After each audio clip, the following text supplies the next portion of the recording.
Welcome to the webinar. I'm Amanda Marshall, Learning Commons Coordinator. This webinar is part of the Language for Job Readiness series. For this session, we're going to focus on understanding job ads. Let's get started.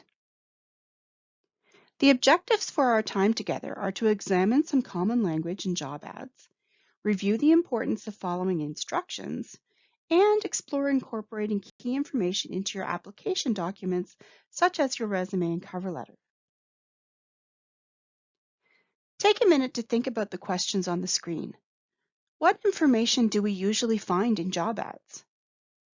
What do you personally look for in a job ad? What details are important to you? And how can job ads help us with our job search process? In truth, job ads give us a lot of information we need to help us decide if the job and the company or organization are the right fit for us.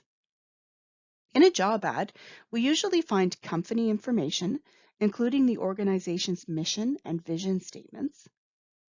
Mission and vision statements, by the way, tell us about the company's goals, objectives, and information about how the company intends to achieve their goals.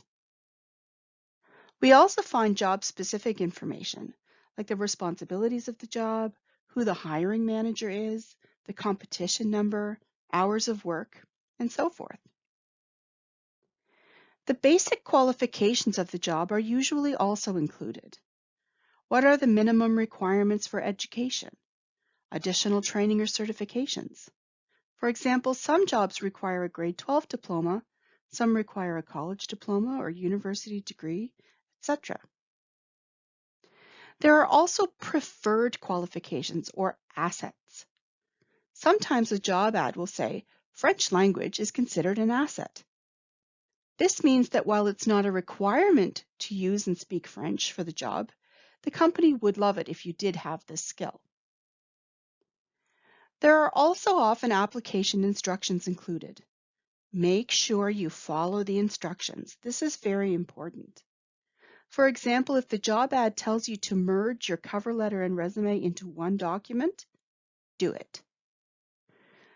Job ads also include the closing date. This is the application deadline. This means that no applications will be considered after that date. Finally, salary and location are often also included. These are important details that we need to know. Not all job ads will have all of the parts that you see on the screen, but many do. It's important to ask yourself these questions when looking at job ads. This will help you to determine what jobs are the best fit for you. Think about what your values are. What do you like about the organization? Does location matter to you? Are you willing to move? Does the work look interesting? What are your qualifications and do they match the basic qualifications for the position? And are the hours and salary sufficient? Job ads are like roadmaps. They tell us what we need to do to increase our chances to get to the interview process.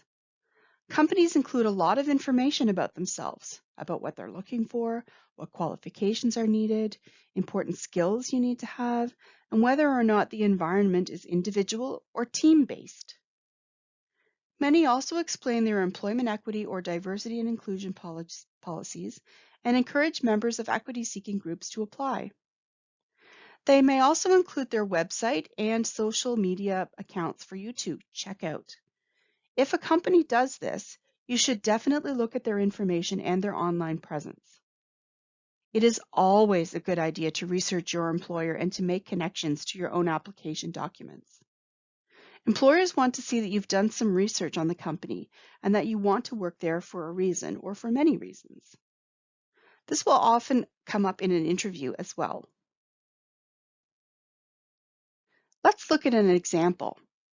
We won't look at the entire job ad, but let's look at some of the pieces of an ad and focus on the language that we see. This is an example from an ad for a therapeutic assistant with the Nova Scotia Health Authority.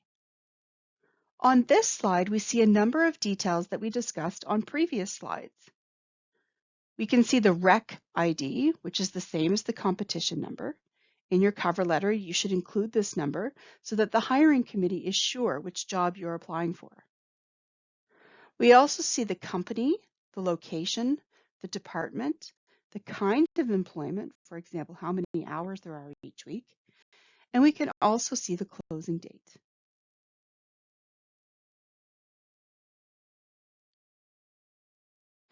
Now let's look at the employer information. This is a lot of text, but it gives us lots of important information. Look at the underlined words and phrases on the screen.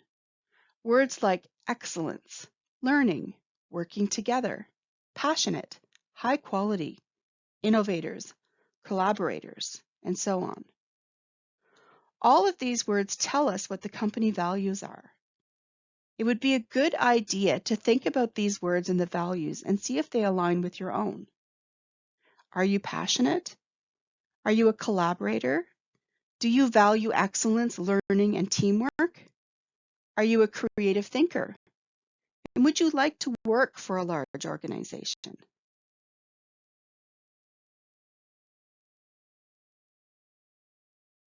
This is the qualifications section we discussed. You can see that a grade 12 diploma plus a diploma in therapeutic recreation is required. So is CPR. You can see a number of skills that are considered assets.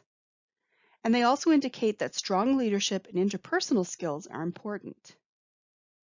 It's important to make sure that your hiring documents clearly state your certifications, qualifications, skills, and any additional helpful skills that you may have.